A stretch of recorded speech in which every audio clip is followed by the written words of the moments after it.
Hello everybody, this is Cromsco018. Hang on, let me make sure this thing is recording. Okay, good. Yeah, as soon as I clicked, right before I clicked the record button, I got a YouTube notification that popped up right over the record button, so I couldn't tell if I had recorded or not. Anyway, this is going to be my thoughts on Blue Exorcist episode 6. I figured since I had the episode done, I could always upload it. And I lost another subscriber. I don't know why these subscribers are leaving. If they don't like what I'm doing, I wish they would at least tell me what they don't like.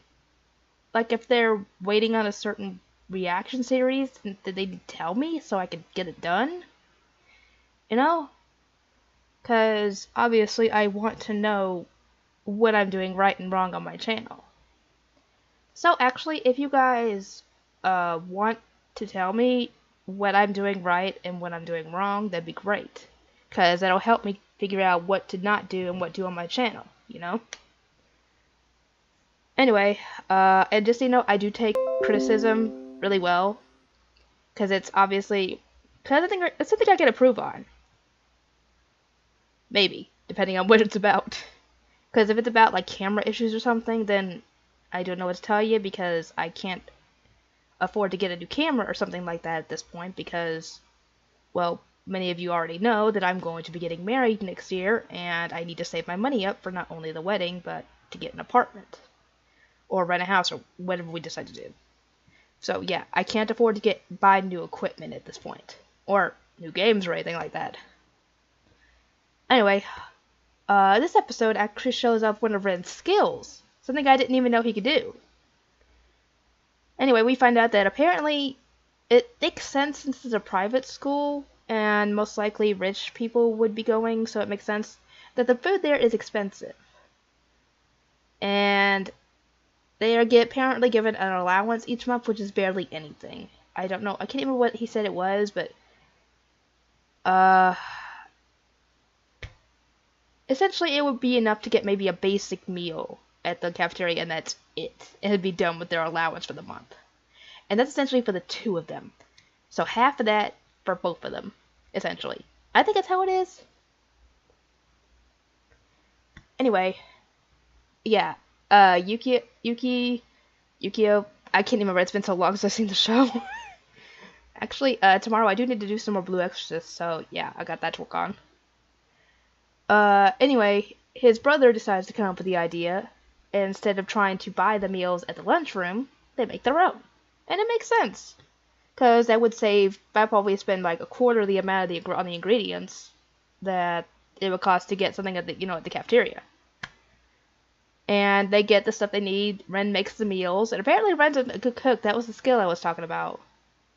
And that's surprising, which, it's not that surprising, yet it's good. Because it's not often that you have, I shouldn't say that, because most of the people that are chefs starting out, usually in the past, would have been men. So it's not that surprising that a man would be able to cook. But yeah, it's surprising that Ren was able to cook. It's because it wasn't shown in any of the episodes, so we did not know what any of his skills were.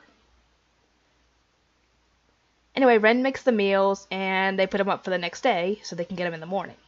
They go and check, and meals are gone.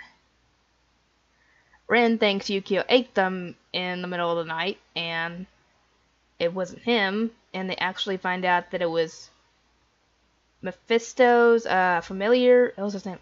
Ugaboch? I don't know how to pronounce it, I'm sorry. I'm probably butchering it. His familiar was the one who normally made their meals before they decided to go to the cafeteria. And he apparently doesn't like it when someone encroaches on his territory, which is the kitchen. And Ren actually figured this out, and when his brother got back, he thought that they had actually been fighting. And he rushes in and no, they've been fighting, but in a cooking battle instead. And I think it was a draw, essentially. And the two essentially become friends because of that, and Ren is able to actually make meals for him and his brother then, and Yukio's fangirls get a little jealous because someone else is making his meals for him. And when they see the, dang it, I can't remember what the girl's name is. The girl from episode 3, I think.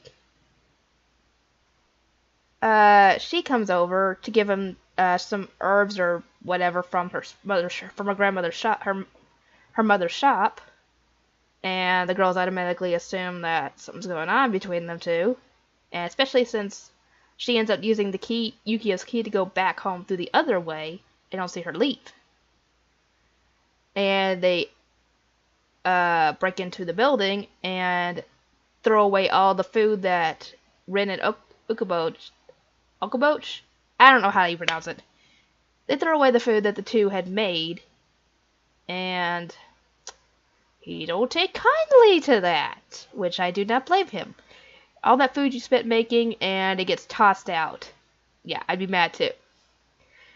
And when Rin and his brother hear the screaming of the girls, they run in and see that he's trying to cook them.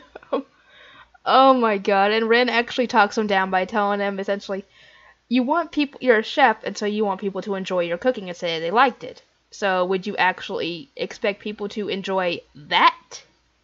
And tell them they liked it? Tell you they liked it? Because that ain't gonna happen.